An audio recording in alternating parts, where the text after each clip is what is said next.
Welcome to the African History Network show right here on 910 a.m. the Superstation, Future Radio. I'm your host, Brother Michael Imhotep. It is Thursday, May 20th, 2021. And we are live. Hope everybody's doing well today.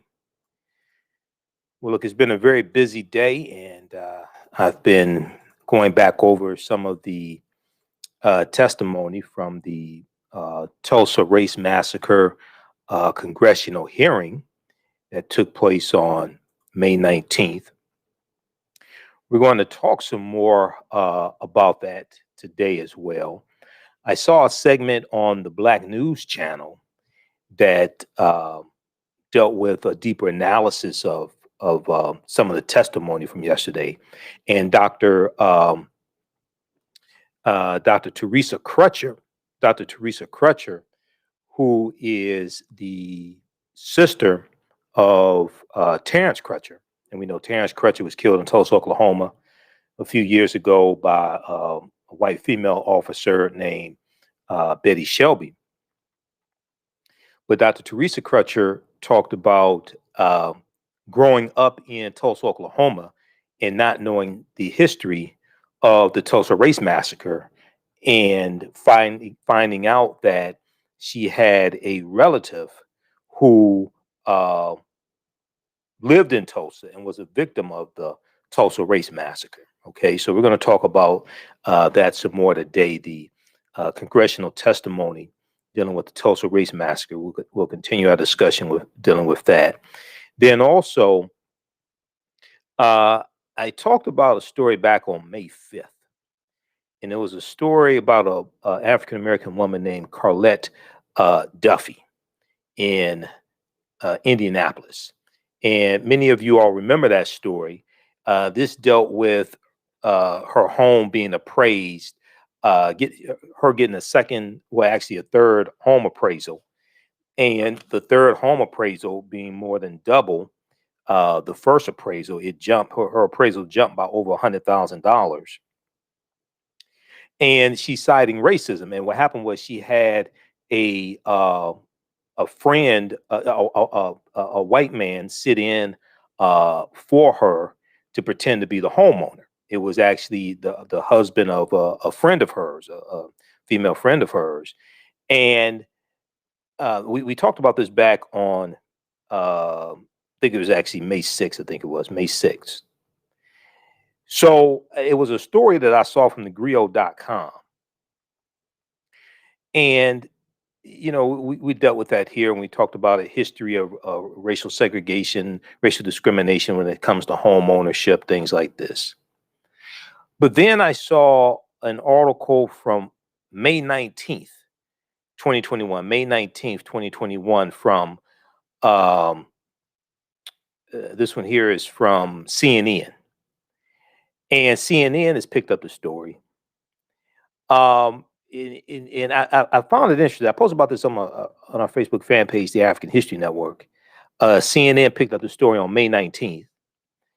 And then I also see a story from NBC News from May 17th, from NBCnews.com, May 17th. And I dealt with this story 2 weeks ago. Now, I saw the story at thegriot.com, African American owned media, thegriot.com. I'm glad MSNBC and CNN have picked up the story. But my question is, like, where have you all been? Because they have almost unlimited resources. CNN, MSNBC, people stationed all around the country, all around the globe, things like this. And it's like 2 weeks later, they're just not picking up this story. So we're going to talk about the story of Carlette Duffy again in Indianapolis. There's she was actually interviewed by NBC News. So we're going to share that with you as well. And this ties into, once again, a history of racism and systemic racism, and racism being a system of advantage and privilege distributed based upon race, coming out of the ideology of European white supremacy. Racism is a system of advantage and privilege distributed based upon race. It has nothing to do with not liking people or calling people racial epithets. So we'll deal with that, but this also ties into how African American home values are valued at $156 billion less than white people's home values. Okay, African American home values are valued at $156 billion less than white people's home values. And this was revealed in the study from the Brookings Institute. Okay, the study from the Brookings Institute that we talked about before.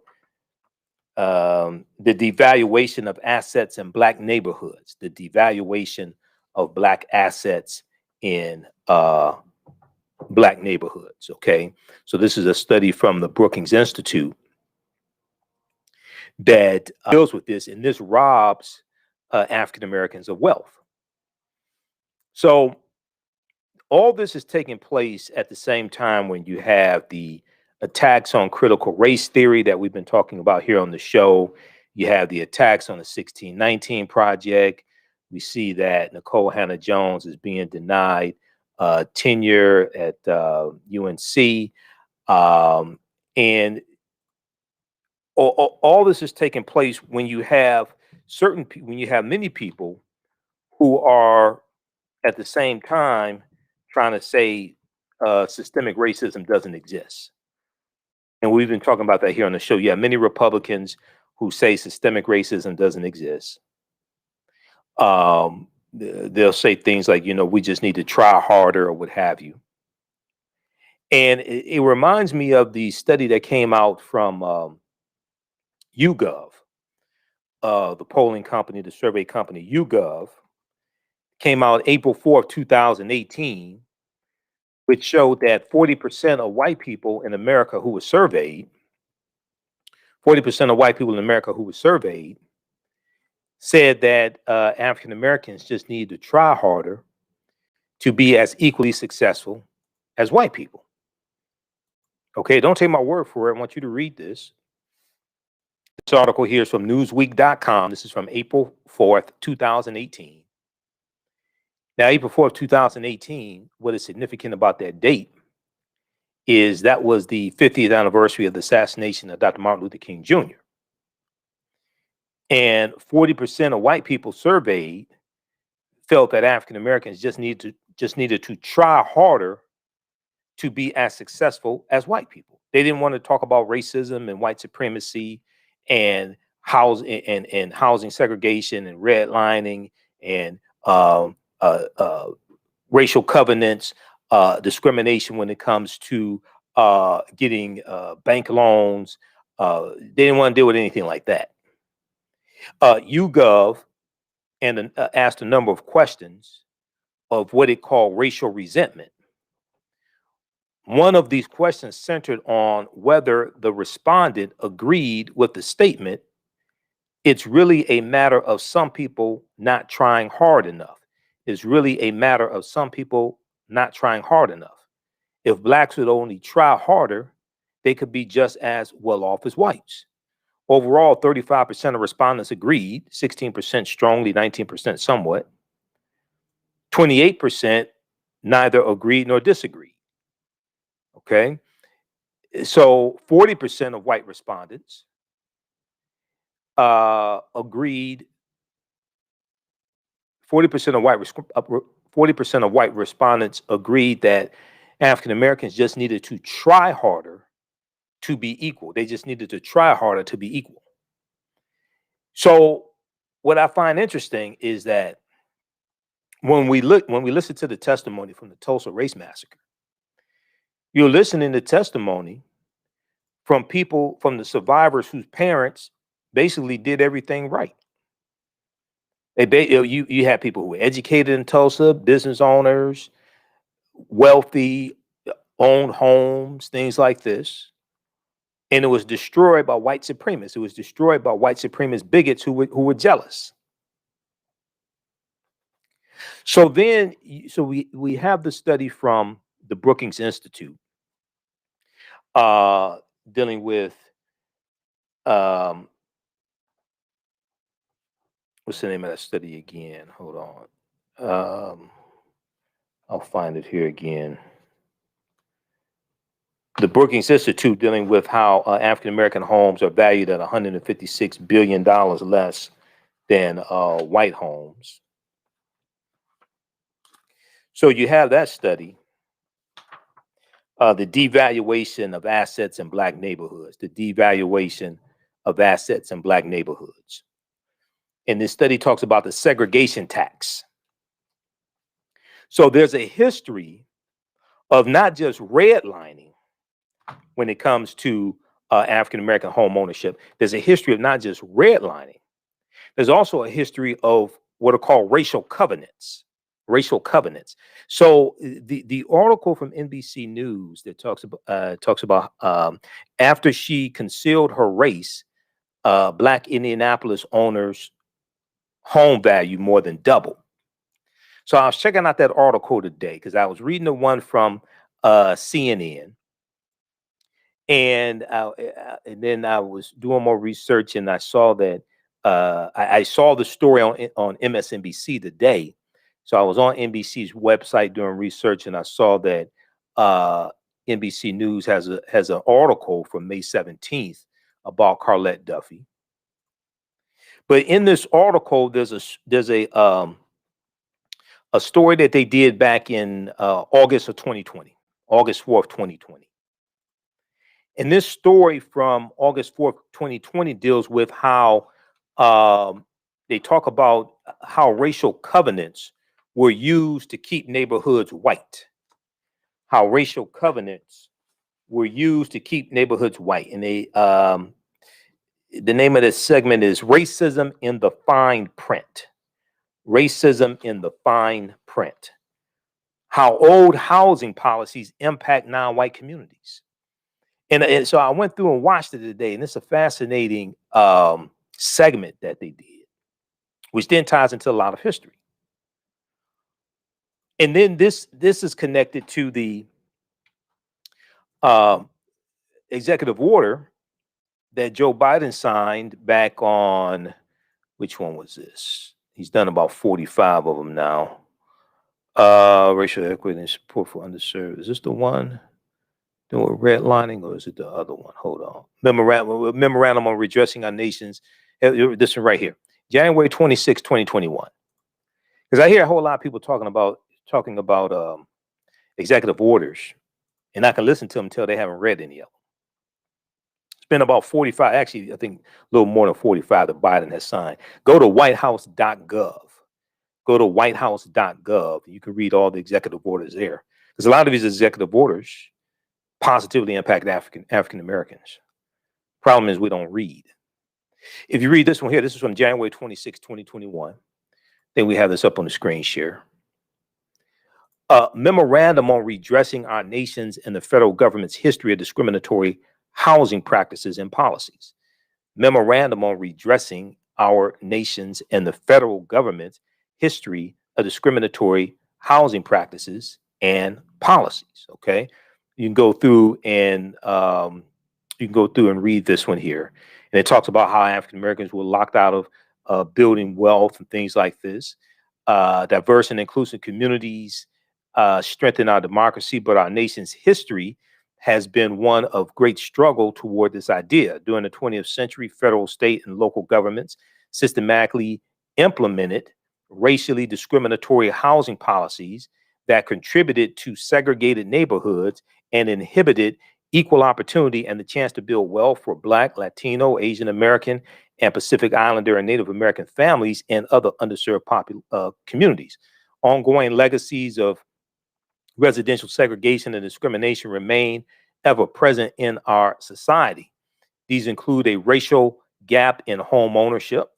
A persistent undervaluation of properties owned by families of color, a disproportionate burden of pollution and exposure to the impacts of climate change in communities of color, and systemic barriers to safe, accessible, and affordable housing for people of color, immigrants, individuals with disabilities, and lesbian, gay, bisexual, LGBTQ, etc. Throughout, so go read the rest of this. But in addition to the executive order, you have to have federal policy, stronger federal policy, which has to pass Congress. But this all ties into a deep history. Oh, then it talks about the Interstate Highway Acts of 1952, 56, the creation of the interstate highway system funded and constructed by federal government and state governments in the 20th century disproportionately burdened many historically Black and low-income neighborhoods in many American cities. Many urban interstate highways were deliberately built to pass through Black neighborhoods, often requiring the destruction of housing and other local institutions. To this day, many Black neighborhoods are disconnected from access to high quality housing, jobs, public transit, and other resources. Now, if you look at the infrastructure bill, the $2 trillion infrastructure bill that he and Democrats are proposing, one of the things that's addressed in here is the harm that interstate highways did to the African American community. We've talked about that here on the show before. But if you go look at the $2 trillion infrastructure bill, one of the things that it addresses is the harm that interstate highways did to African American communities. I-375 here in Detroit ran right through Black Bottom, and then also Paradise Valley. Black Bottom was the residential area. Paradise Valley was the entertainment district where we owned a lot of businesses. There's about 300 businesses wiped out there. Okay, so check this out. Read the full executive order. I don't have time to get through this. This came out January 6, 2021. All right, now, so all of this is connected. The history, the policies, the hearing on the Tulsa Race Massacre, this is all connected.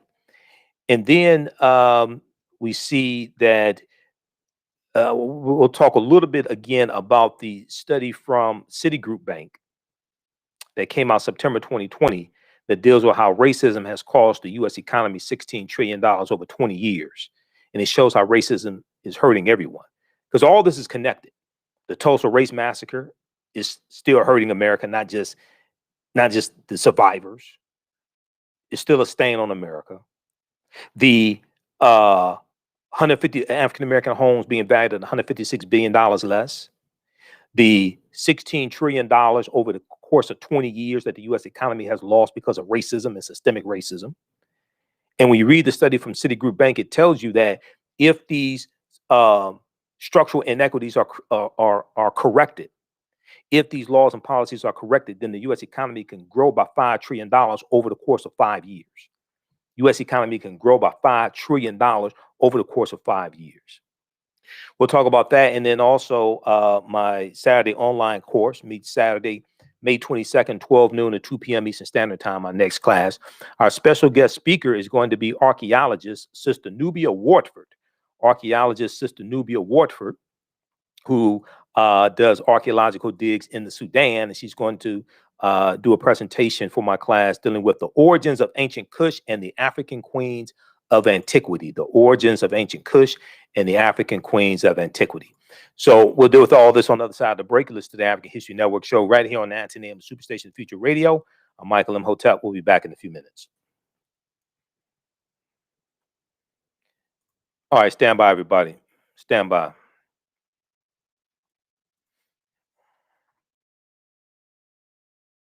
How's everybody doing today? Share this broadcast on your social media platforms and invite your friends to tune in.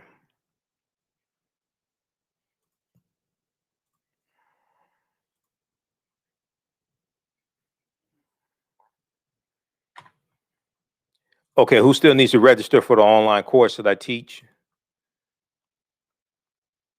Ancient Kemet, the Moors, and the Maafa, understand the transatlantic slave trade, what they didn't teach you in school.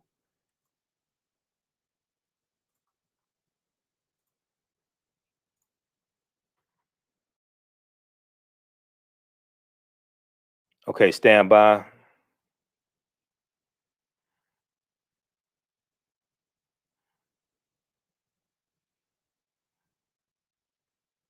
How's everybody doing? Stand by. We'll be back from break in 3 minutes.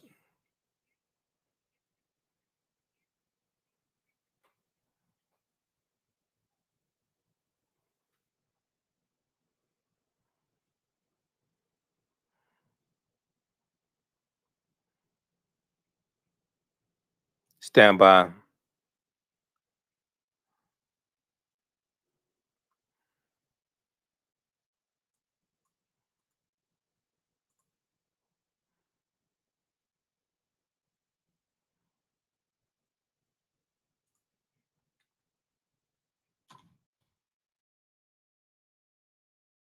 They post the link here for my online class. It's a 9-week online class that I teach, and we deal with thousands of years of history.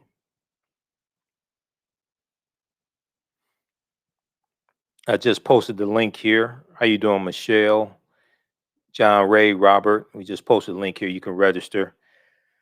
Class is regularly $130. Is on sale $80. All right, let's see. We'll be back from break in a few minutes here. A couple minutes. Stand by.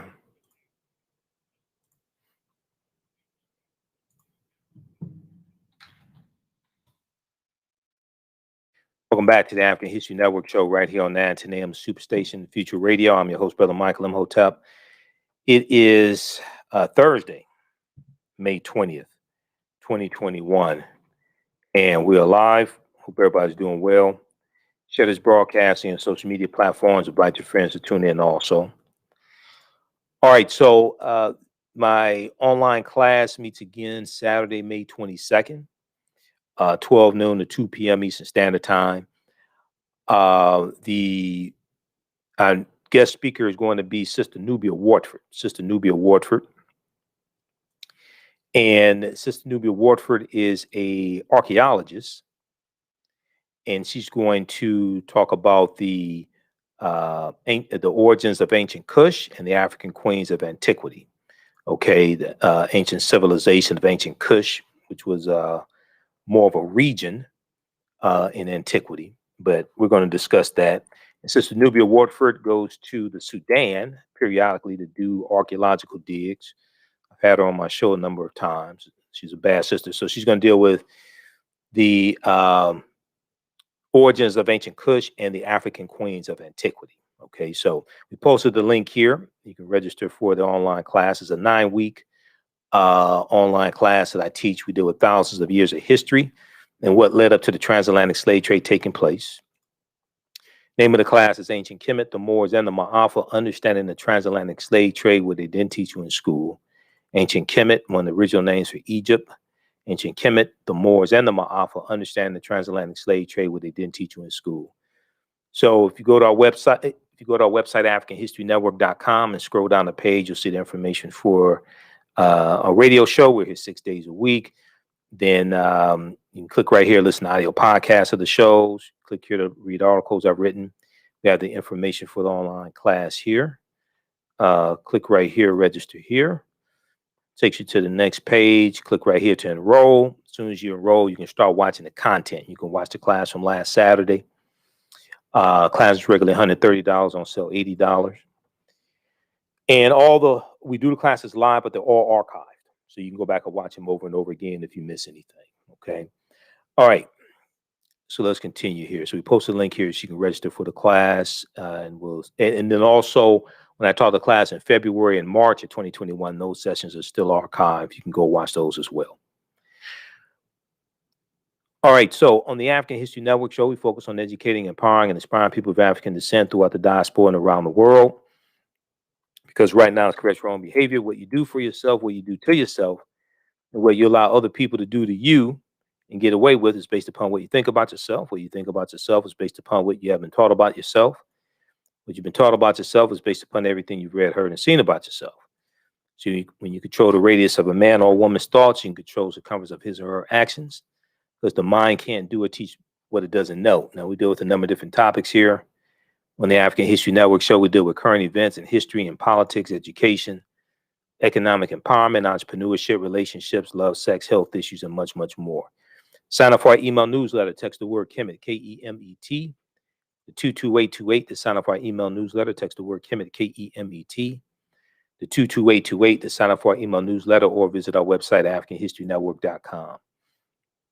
All right, you can also support the African History Network, $ the AHN show through Cash App, $ the AHN show through Cash App, or through PayPal, paypal.me TheAHNShow. Okay, that helps us keep doing the research, stay on the air, keep broadcasting. Okay, I want to jump into this first story here. Now, we talked about this back on May 6th. Okay, talked about this story back on May 6th. And I see that national mainstream media has picked up the story now. CNN had an article from May 19th, and NBC News had one from May 17th. Okay, I just find it interesting. They're like 2 weeks behind, but okay. I know they have to cover international stories and Trump and, you know, the Republicans not wanting the commission to investigate January 6th insurrection. I know they have a lot of stuff to cover, but, you know, I was just, I mean, they acted like they discovered something when they ran this story. But CNN has this article here. It deals with when a black homeowner concealed her race, her home's appraisal value doubled. When a black homeowner concealed her race, her home's appraisal value doubled. And this is the story of Carlette Duffy, who we've talked about before. And then also NBC News has the article as well. Let me pull this one up here from NBC News. After she concealed her race, Black Indianapolis owners' home value more than doubled. After she concealed her race, Black Indianapolis owners' home value more than doubled. The homeowner suspected race played a role in her first two appraisals. Now her experiences are part of complaints with federal housing authorities. So she's filed complaints with federal housing authorities. She ended up getting a total of 3 appraisals. Okay. Now, Carlette Duffy is an African-American female homeowner who had a nagging suspicion that her house was lowballed in 2 appraisals in 2020, and she went to great lengths to conceal her race in the 3rd appraisal. She removed photos of herself and her relatives and had a white friend pose as her brother for the appraiser's home visit. Okay, she had a white friend pose as her brother for the appraiser's home visit. The result, the appraisal for Carlette Duffy's home more than doubled. Now, Carlette Duffy's home, which was assessed by different companies in 2020, was first appraised at $125,000. Then the second appraisal, it was $110,000. Now, finally, after she got the white man to sit in for her, and she took down all the pictures of African Americans and her family members. She took down books from African American authors. After she did all that, the home value more than doubled. Okay, it was appraised at $259,000 in November 2020. According to the Fair Housing Center, this was according to the Fair Housing Center of Central Indiana. Now, the nonprofit announced this month that it has filed housing discrimination complaints on Carlette Duffy's behalf with the Department of Housing and Urban Development. Okay, with the Department of Housing and Urban Development. Amy Nelson, executive director of the group representing Carlette Duffy, said it's heartbreaking that she had to do so much to secure a fair appraisal. Okay, I want to go to this clip here. This is we're going to go to clip 1, Shakita. This is Carlette Duffy was interviewed by NBC Now about this story. Black Indianapolis owners' home value more than doubled after concealing race. Okay, let's go to this clip. Last year, Indianapolis native Carlette Duffy set out to buy her grandmother's house. Her plan? Refinance her own home to purchase the property. I did the application process. When they asked, for you want to declare, race, gender, nationality, I did all of that. Said, yeah, no problem. Duffy expected her home, which she bought for $100,000 3 years earlier, to appraise for around $185,000. I was shocked that it came back at 125. And so I challenged it. But the appraiser stood by his decision, and the lender didn't budge. So Duffy moved on, going through the process again, this time with Freedom Mortgage. The value placed on her home was even more staggering. It's $110,000, $15,000 less than the first one, which was less than 3 months earlier. Duffy again challenged the appraisal to no avail. Duffy applied again through a new lender. This time, she didn't disclose her race or gender in the application process, only communicated with the appraiser via email, and that wasn't all. I took all of these down so they wouldn't be seen, my lovely ladies. I took them down. Right before we got to the appraisal portion, I met with two of my girlfriends. Both are married to white men, and I was like, okay, I need to borrow one of y'all husbands. When the third appraiser came, Duffy was gone.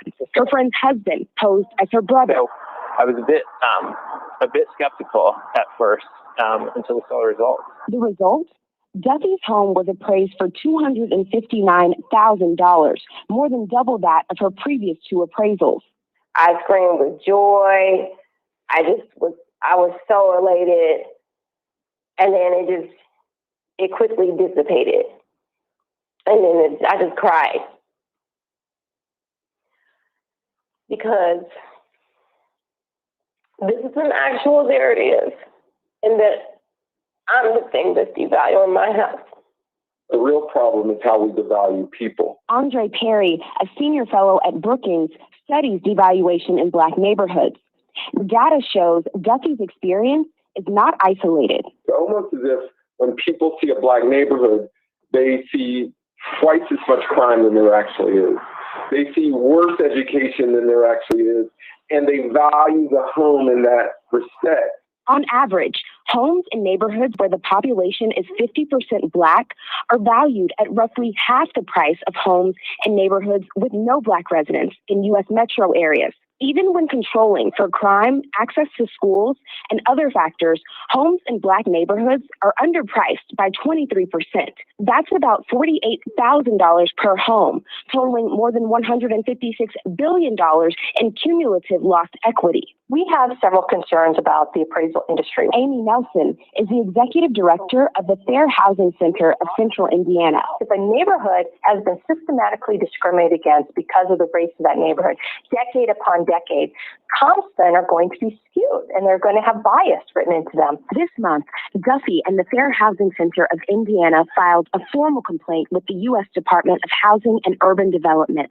alleging race-based discrimination in both her appraisal and lending process. You are taking away my family's ability to create generational wealth, which is so much more than just words. NBC received statements from the first two lenders. Both pointed to their use of independent appraisers according to industry standards.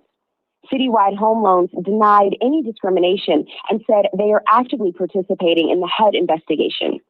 Freedom Mortgage said they used an automated valuation model after receiving the complaint and stood by the appraised value. None of the appraisers named in the complaint responded to NBC's request for comment. As for Duffy, she used the money from the third and final appraisal to fulfill that dream of buying her grandmother's home. That's the house that my grandfather built. I hope to see my grandbaby raised in that house. And then for her to be able to then build on the legacy of her family. Okay, pause it right there. Okay, so as we reported before, she was able to buy her grandmother's home. But her house, when she went to a girlfriend of hers who's married to a white man. Okay. And, we may have to start a business, rent a white person to sit in for you for home appraisals. Because when she took down all the pictures of African-American family members and she took down the books of Toni Morrison or Terry McMillan or what have you. I don't know if she had Iceberg Slim or anything, but when she took down books, I don't know if she had Roots, right? I don't know if she had Scheherazade Ali's books or anything like that up there. But when she took all that stuff down, and she had this white gentleman sit in for her, the home value more than doubled. So is this what we have to do, right? Because I mean, we may have to start like a business, like rent a white person for for home appraisals, okay? But this robs African American households, African American families of generational wealth. And this ties into the study. Now, you heard Andre Perry from the Brookings Institute in the clip from NBC News Now. Andre Perry is a senior fellow at the Brookings Institute. They did this study that came out. Let's see, this article is from November 27, 2018 from curbed.com. How a segregation tax is costing Black American homeowners $156 billion. How a segregation tax is costing African American homeowners $156 billion.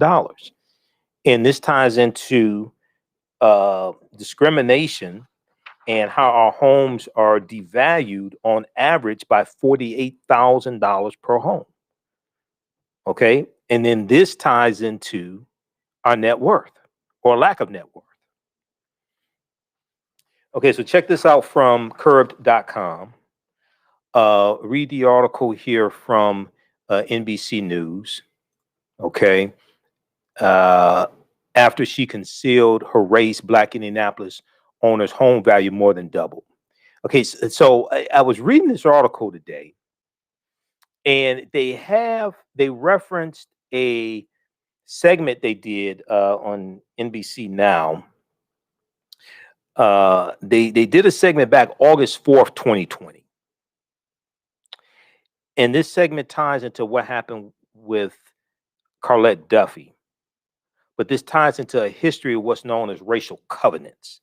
We're going to go to clip 2, Shakita. The name of this segment is Racism in Fine Print: How Old Housing Policies Impact Non-White Communities. Let's go to clip 2.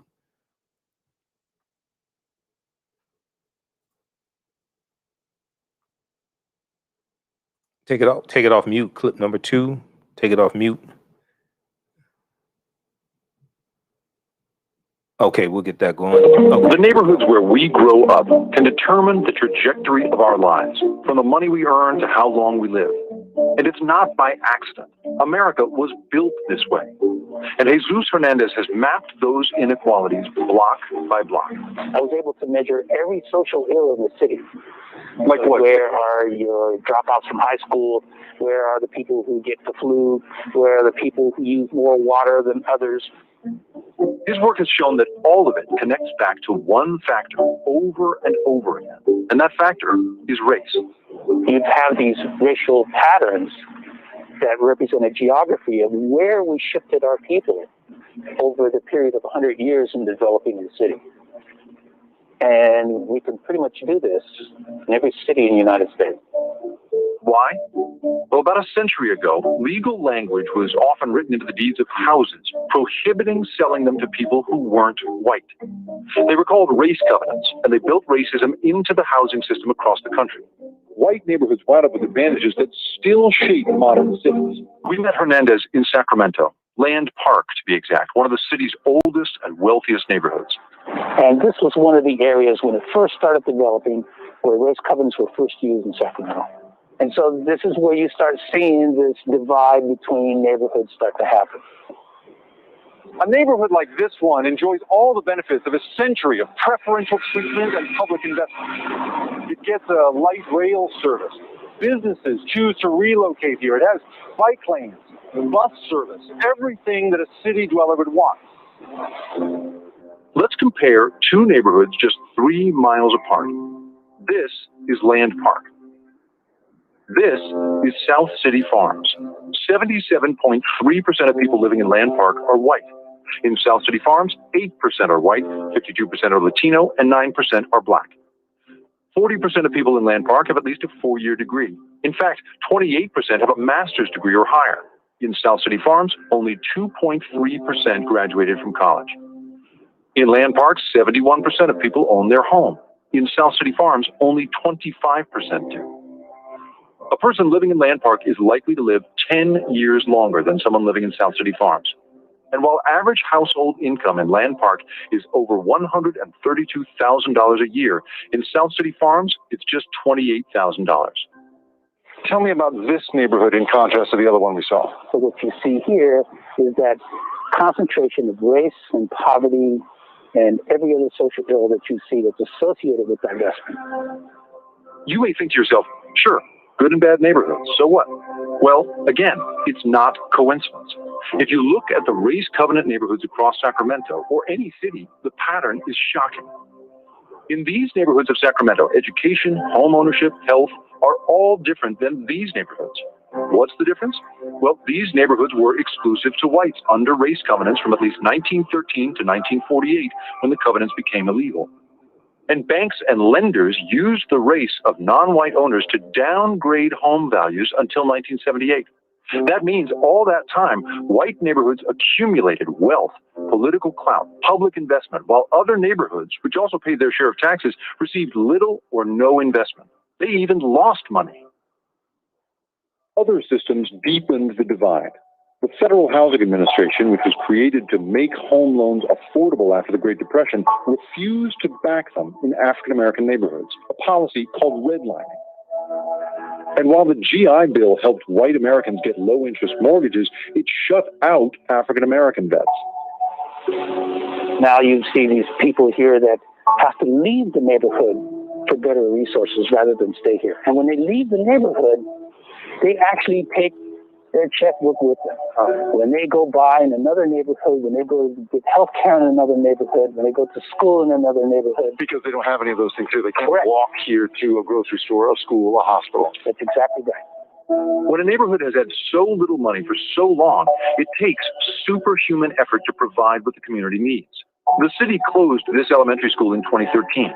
It's now home to a nonprofit called La Familia, run by Rachel Rios.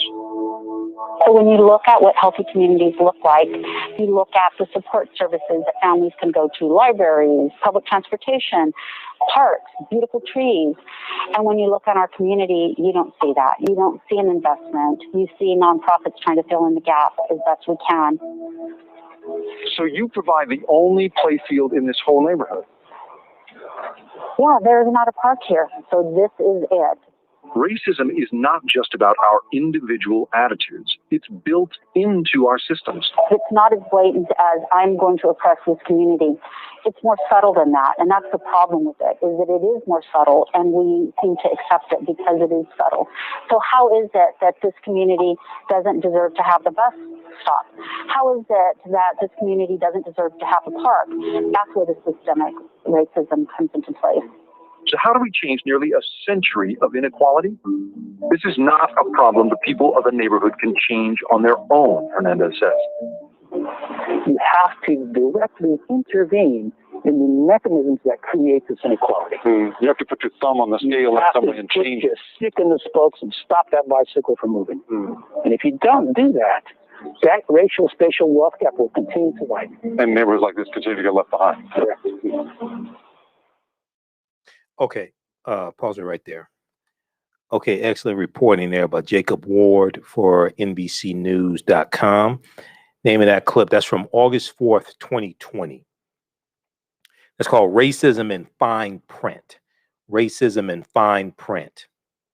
How old housing policies impact non-white communities. How old housing policies impact non-white communities.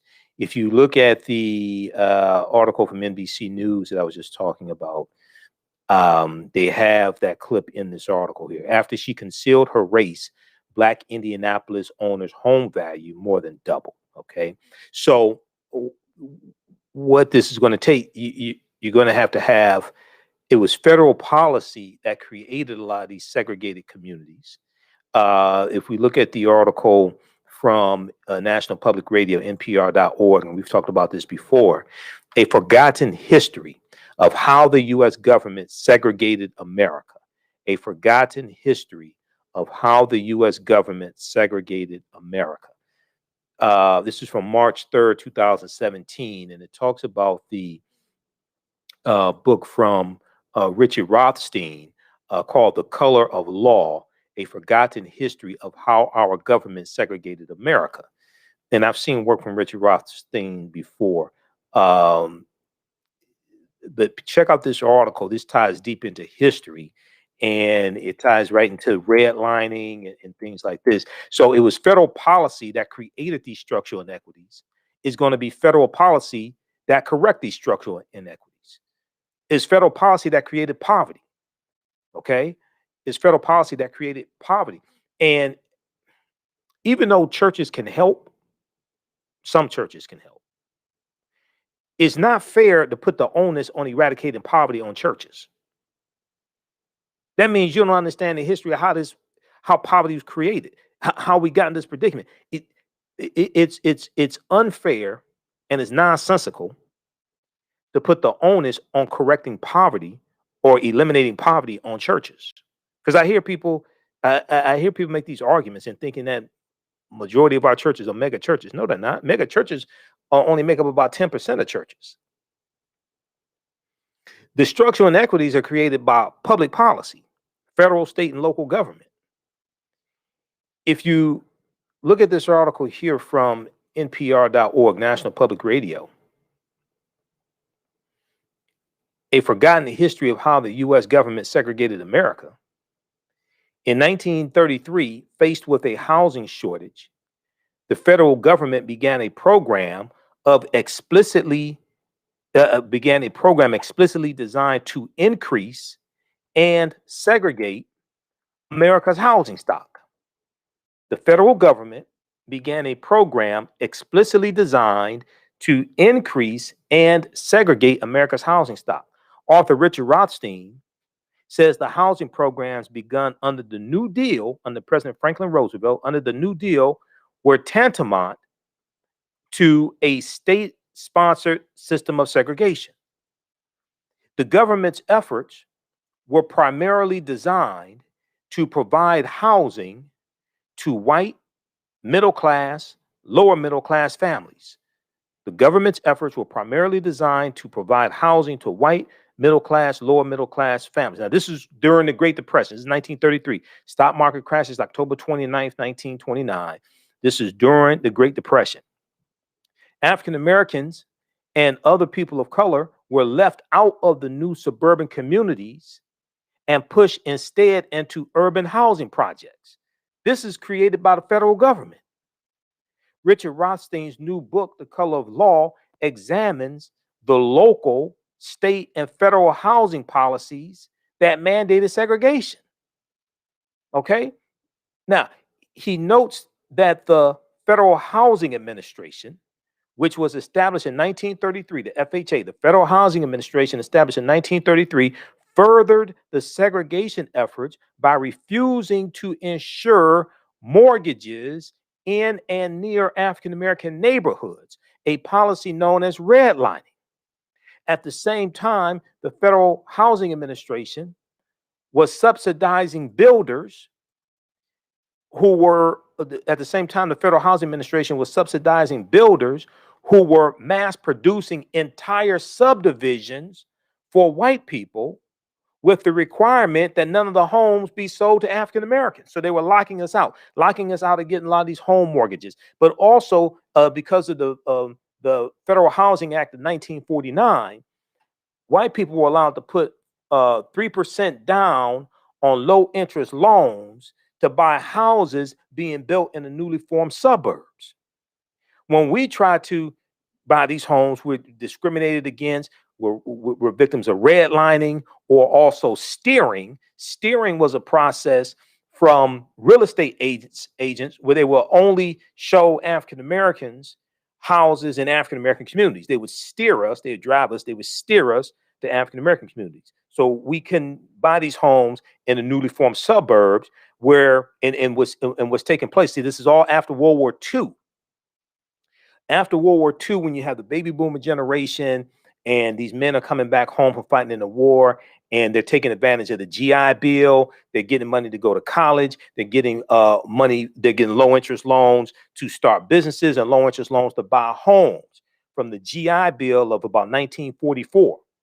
And African American World War II veterans, we're trying to take advantage of these benefits that we've earned, and we're largely being discriminated against from being able to take full advantage of a lot of these benefits from the GI Bill.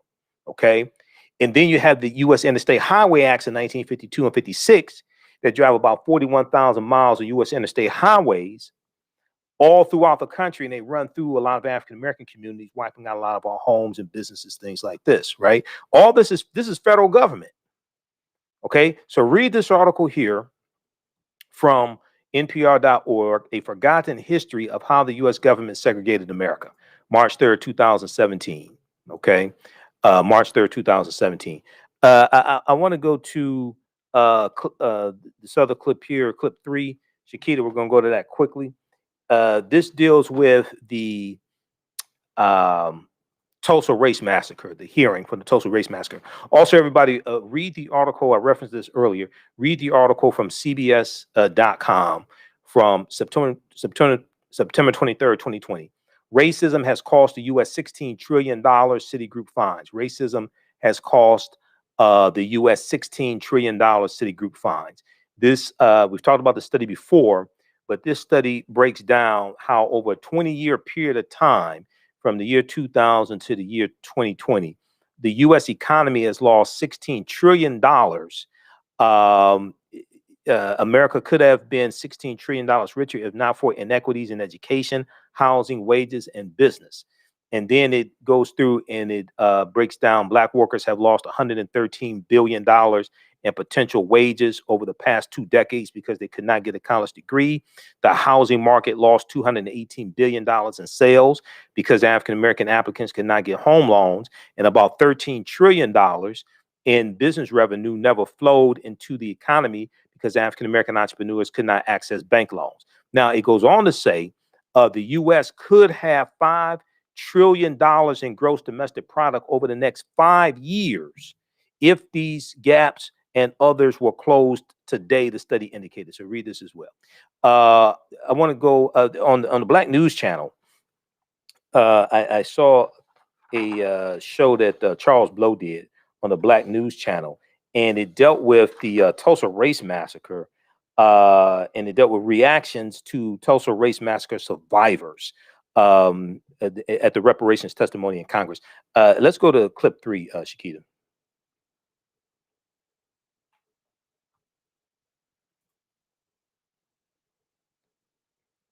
Take it off mute. After 100 years, survivors of the Tulsa Race Massacre were finally able to have their voices heard on Capitol Hill. Today, 3 survivors of the massacre were invited to testify before a House Judiciary Subcommittee to discuss the event and the reparations lawsuit filed last year against the state of Oklahoma and the city of Tulsa.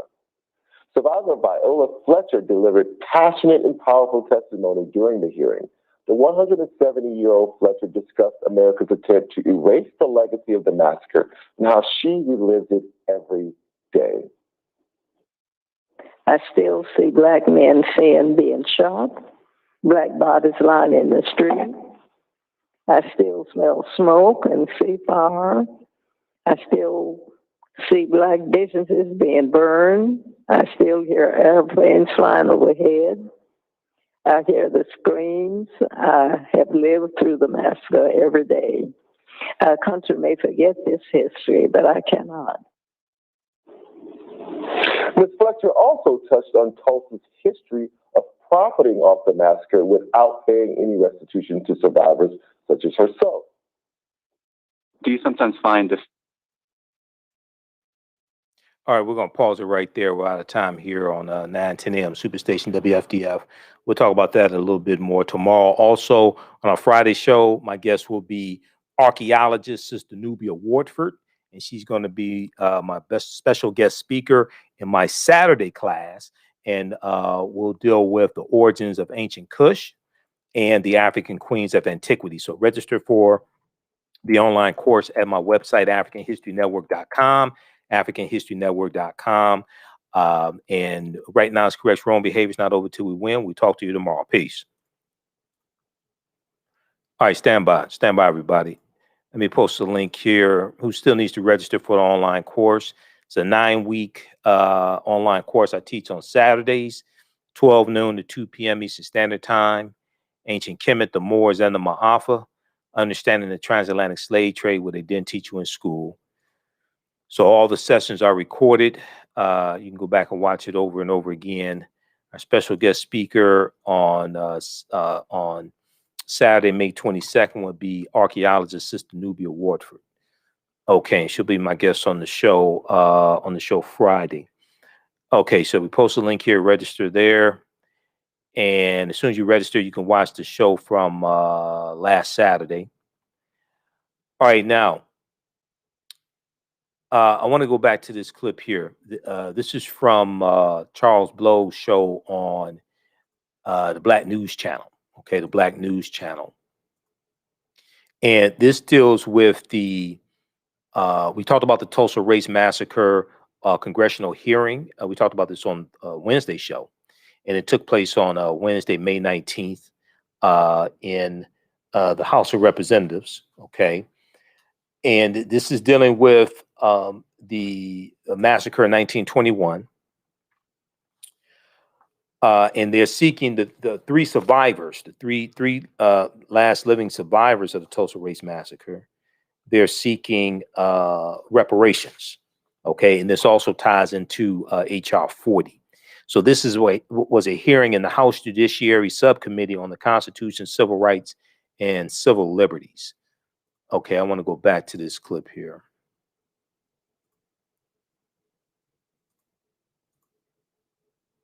Oklahoma and the city of Tulsa. Survivor Viola Fletcher delivered passionate and powerful testimony during the hearing. The 170-year-old Fletcher discussed America's attempt to erase the legacy of the massacre and how she relives it every day. I still see Black men being shot, Black bodies lying in the street. I still smell smoke and see fire. I still see Black businesses being burned. I still hear airplanes flying overhead. I hear the screams. I have lived through the massacre every day. Our country may forget this history, but I cannot. Ms. Fletcher also touched on Tulsa's history of profiting off the massacre without paying any restitution to survivors such as herself.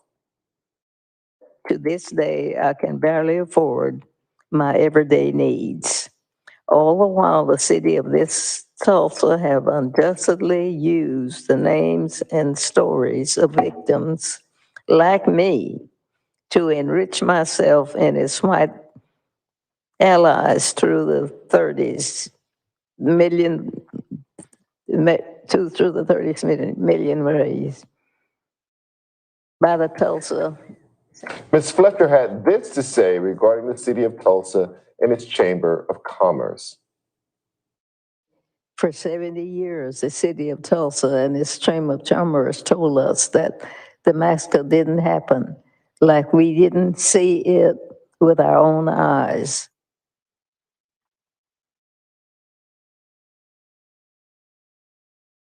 Joining us to discuss this hearing is Loyola Marymount University professor Eric Miller.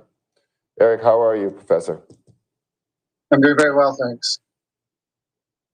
You gave passionate, very convincing testimony today about why reparations are deserved by, these survivors and their descendants. Could you just refresh that briefly for our listeners?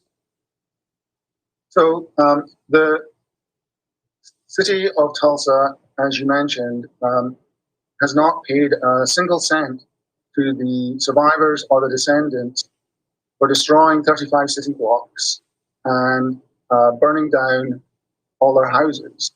As we heard at the hearing, things got even worse. The survivors were prevented from gaining insurance payments. Banks wouldn't honor the money that they deposited because their bank books had been burned. And all this was at the behest of the city of Tulsa, which deputized a number of individuals to act as police, as did the county sheriff's department. So the county, the state, and as you mentioned, the National Guard acted for the states. The state, the county, and the city were prime movers in the Tulsa Race Massacre. Professor Miller, I also have joining our conversation now is Dr. Tiffany Crutcher, who is also a great-granddaughter of Rebecca Brown Crutcher, a survivor of the Tulsa Massacre. We've been discussing, Dr. Crutcher, the idea of reparations being owed. In your speech today, you also talked about the need for reparations. What is your perspective on those reparations, just so our viewers can get kind of caught up to speed on this? Absolutely, and thank you so much, Mr. Blow, for having me.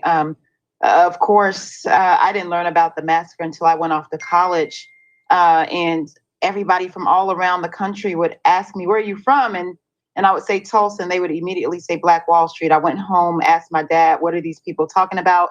And that's when he shared with me that my great-grandmother, Rebecca Brown Crutcher, had to flee in fear of her life. She left her business. She came back, tried to rebuild, but urban renewal came back and destroyed our beloved community yet again, and she went off to Kansas City. But there's been no atonement. There's been no restitution. There's been no repayment. We were robbed of our generational wealth, and I often sit back and think, Charles, what would my life look like if this massacre didn't take place? You know, where would we be? And so we believe that restitution are owed. Went to Congress today, and we asked them to help us get reparations for Tulsa, and also really take a vote on HR 40 immediately. One thing we didn't talk about earlier in this show, and I just want to just stay on this with you, Dr. Crutcher, for just 1 second. It is remarkable to me how history fades from generation to generation. The fact that you are a direct descendant of one of the people who survived that massacre, and you did not know because it was not transmitted, through family, but also it was not part of the city history. And the city itself had a coordinated campaign to erase this event. And what's shocking to me is that it works. It actually works. You are able to erase history in that way. Is that shocking to you in the same way? Yes, it really, really is, Charles. It was a conspiracy of silence. They forced my great-grandmother into silence and said, if you ever said anything about it, you would be next. And that was the common thread. That was the common story that was passed down to several families, to a lot of the families that experienced this racial terror violence. And even today, real time, our Governor Stitt, just passed the bill into law, House Bill 1775, saying that educators would be penalized if they taught critical race theory, which really threatens truth telling in this country. It threatens talking about what happened. And we understand that if whoever controls the past, they control the future. And so, what happened 100 years ago is still pervasive today. It's still being perpetuated, and they're still forcing us into silence through policies and laws in Oklahoma. Professor Miller, if we establish that the descendants and survivors of the massacre deserve undoubtedly to be paid reparations, who owes it? Is it the city? Is it the state? Does the federal government have a part in paying reparations to these descendants? Is it corporate America, the banks and the insurance offshoots? Oftentimes these banks get folded into bigger banks than they exist today. Or is it just everyone? So it's closer to everyone. And the reason is that there were so many different entities and institutions involved in the massacre, that the responsibility for repaying the victims is spread over the banks, over the city, over the county, over the state, and over the Chamber of Commerce, who hushed up this massacre after it happened, refused funds from philanthropists, black people around the nation who sent money, and tried to control the story of the massacre. And so you've talked a little bit about critical race theory. It strikes me that it's critical race theory when black Americans want to tell their history, but it's not critical race theory when the city of Tulsa wants to tell the history, when the White Chamber of Commerce wants to tell the history. And so it's that erasure that's really worrying, and it's those individuals who are now profiting off the history who themselves owe the descendants and the survivors the money. Dr. Miller, Dr. Crutcher, thank you so much for joining me tonight. I really appreciate it. Okay, so there's Dr. Tiffany Crutcher. Dr. Tiffany Crutcher. Dr. Tiffany Crutcher is the sister of Terrence Crutcher. Remember, Terrence Crutcher was killed a few years ago in Tulsa, Oklahoma, by white female police officer Betty Shelby. And she found out that a relative, I think she said her great-grandmother, was lived in Tulsa and was there during the Tulsa Massacre. All right. But Dr. Tiffany Crutcher, growing up as a child, she didn't know anything about it. And she said that her grandmother and others were told, they were threatened not to tell about what happened. So subsequent generations, a lot of people in Tulsa subsequently after that did not know this history. She said it wasn't until she went to college that she found out about it. She said she was, people were asking her where she's from. She said Tulsa. She said that's where the massacre was, and she didn't know anything about it. So, I mean, this is why history is so important. People's history and culture teaches them how to deal with the problems of the past and the present and the future. How to deal with the problems of the past in the present and the future, meet the needs of the community. History gives us our self-esteem, our self-development, our self-worth. It helps to provide a trajectory for the future. And she said, whoever controls the past controls the future.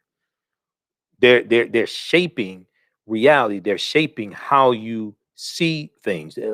Our history and culture gives us a cultural paradigm that we see reality through. So, I mean, this is extremely important. All right. So check this out. This was on YouTube, the Black News Channel's YouTube channel. Name of this clip, Reactions to Tulsa Massacre Survivors, Reparation Testimony in Congress. This is from May 19th, 2021. This was on Charles Blow's show on the Black News Channel. We'll post this link right here. If you like this type of information, also, you can support the African History Network, $ TheAHNShow through Cash App, $ TheAHNShow through Cash App, also through PayPal, paypal.me/TheAHNShow, paypal.me/TheAHNShow, or at our website, AfricanHistoryNetwork.com. Be sure to register for the online course that I teach on Saturdays, Ancient Kemet, the Moors, and the Maafa. Understand the transatlantic slave trade, what they didn't teach you in school. Our next class will be Saturday, May 22nd, 12 noon to 2 p.m. Eastern Standard Time. Our special guest speaker is going to be archaeologist Sista Nubia Wardford. And we're going to talk about the origins of ancient Kush. And we'll deal with some ancient African civilizations, and we'll talk about the African queens of Antiquity. And we'll also get her to talk some about the archaeological digs she's been on in the Sudan. Okay, this is one of them right here. So she's a real archaeologist. She's from Detroit. You don't meet a lot of There are many African American female archaeologists. Now, when you watch the Discovery Channel or you watch National Geographic or the History Channel, you don't see them often, but they do exist. Okay, they do exist. So we're going to discuss. We're going to have a great class on Saturday, May 22nd, and so you can register for the classes. Regularly $130, on sale $80, and you'll be able to, if you just want to register for this one class, you'll be able to do that also. It's $15 for the one class, but you'll have access to it after the course is over also. You can go back and watch it over and over again as well. Okay, and we did the same thing when Dr. David Imhotep spoke to my class back in February. So you can go and register and watch that one also. That one's $15 as well.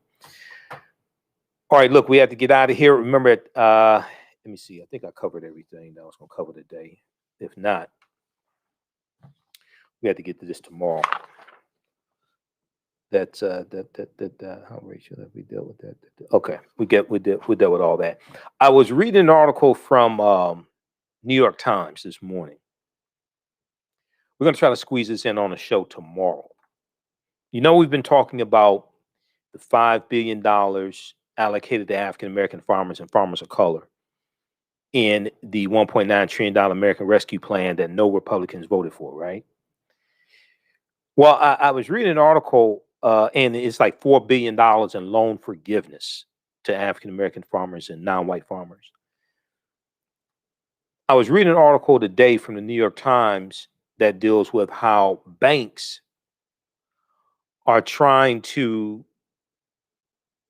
appeal to the federal government not to forgive these loans to these African American farmers and non-white farmers. These banks are pleading, the banks are saying this is going to hit our bottom line, this is going to hit our profits. Things like this. We're going to try to, we'll either talk about that on Friday's show or Sunday show. Okay, we'll squeeze that in. That's extremely important because, see, this deals with history and this deals with policy. And if you look at the policies from the American Rescue Plan, the policies from the $2 trillion infrastructure bill, and then the policies from the American, the other one, the $1.8 trillion, I forgot the name of it, the one that's dealing with, it's like human infrastructure. American Family Plan, the $1.8 trillion American Family Plan. If you go through and look at these bills, they're very beneficial for African Americans. If you actually go through and read through what's in the bills, they're very beneficial for African Americans. And then you look and see that these bills get very little support from Republicans in the House of Representatives and the U.S. Senate. But some of them are saying, their policies are better for African Americans and what have you. Like, which policies? Which policies are you talking about? I mean, many Republicans don't even want to pass the George Floyd Justice and Policing Act, whether it has qualified immunity in it or not. Many of them are not advocating for police reform. So which policies are you talking about are so great for African Americans? Read this right here at whitehouse.gov. It's a fact sheet on the American Families Plan. Because all you have to do is just go through and look at the policies from the two parties. I'm neither Democrat nor Republican, but I do extensive research. All you got to do is go through and read the policies. You can see whose policies are most beneficial. And then you can see who's blocking the policies. Also, you can see whose policies are most beneficial, and then you can see who's blocking these policies. And then, because you have one party that's dealing with reality, you have another party that's dealing with a bunch of conspiracy theories, and it's just totally out of touch with reality. Fact sheet, the American Families Plan. This is from April 28th, 2021. Go read through this, because I hear a lot of people talking, but very few facts are being presented, and very few people read, like actually go do research before they put these videos out and do these Facebook posts and all this stuff. And then you look at in the American Rescue Plan, the child tax credit, $3,000 and $3,600, like for children under 18, and $3,600 for children under 6 years old, I think it is. That right there, and it's going to be direct deposits starting July 15th into people's bank accounts. That drastically, it will cut childhood poverty in half. It will cut childhood poverty in half. It will drastically benefit African American families positively. It would drastically benefit African American families positively. No Republicans voted for the American Rescue Plan, not in the House of Representatives or the U.S. Senate. So read this here, the American Families Plan fact sheet. We'll talk about this maybe Sunday. All right, this is at whitehouse.gov. You can read all this stuff, all about the policies, the bills, all you read all this. Where'd I go? Congress.gov, number one, to read. You can read the actual bills and summaries of the bill. Congress.gov. Okay. And then also you can go to whitehouse.gov. They have fact sheets on all these bills to tell you what's in them. And all the executive orders a president signs, you can read at whitehouse.gov as well. I'll be on Roland Martin Unfiltered on Friday, May 21st. So check me out there at 6 p.m. Eastern Standard Time. We'll talk about that on our Friday show as well. My guest on my Friday show will be archaeologist Sista Nubia Wardford. All right, we have to get out of here. Remember, at the African History Network, we focus on educating, empowering, and inspiring people of African descent throughout the diaspora and around the world, because right now it's correct wrong behavior. What you do for yourself, what you do to yourself, and what you allow other people to do to you and get away with is based upon what you think about yourself. Right now it's correct wrong behavior. It's not over till we win. Wakanda forever. And we'll talk to you tomorrow. Peace.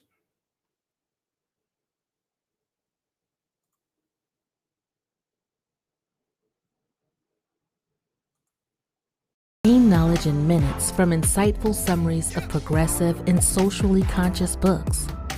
Blacklisted gives you access to curated content that'll satisfy your curiosity to learn and understand different perspectives.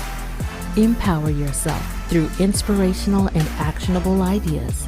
It's easy to read or listen to on the go. Blacklisted. Empower yourself. Start your free trial today.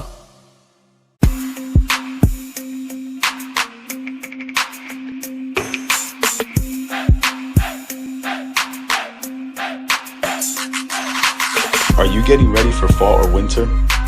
We have the solution for all seasonal clothing needs.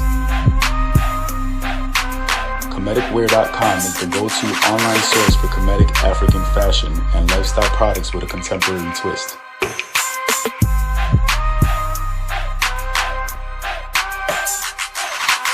We're committed to offering unique styles reflecting our African heritage.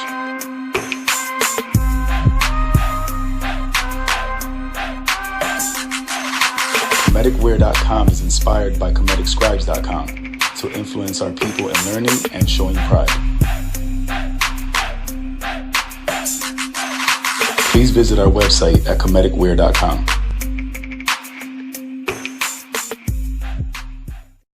We all know the cannabis industry is headed toward an uprise in the past decade. What happens when there is a brand that brings this uprise in a blow? The cannabis industry welcomes her uprise. Hustle her hemp. Delivering excellence with pride is her watchword, and how you choose to embrace it makes it a priority. From cultivating rich cannabis into exquisite and tastefully finished CBD products to delivery, Hustle Her Hemp leaves no stone unturned. Hustle Her Hemp's mission is to empower women of color by building business and creating legacies, uniting beauty, health, and business. We are a pure definition of how we want the CBD industry to become in the future. While we are redefining innovation, we bring the same energy to improving the quality of life. Hustle Her Hemp is the new uprise.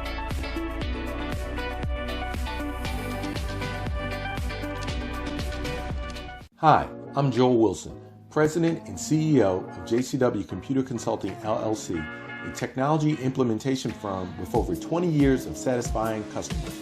We offer a full spectrum of industry top-tier branded services. We are an authorized partner or reseller for Lenovo, Zoom, T-Mobile, Microsoft 365 and Surface tablets, Google Workspace, Acer, Asus, Samsung, PCmatic security software, and many more. Our online store features laptops, Chromebooks, computers, printers, accessories, and software. Businesses, take advantage of our free 1-hour Zoom tech consultation and know we offer top nationwide high-speed internet service providers, voice over IP, and cellular phone services. Home users, don't miss our current in-stock Chromebook inventory. Please visit us at jcwcc.com or call 215-879-6701. All right, guys, we got to get out of here. Talk to y'all later. Peace.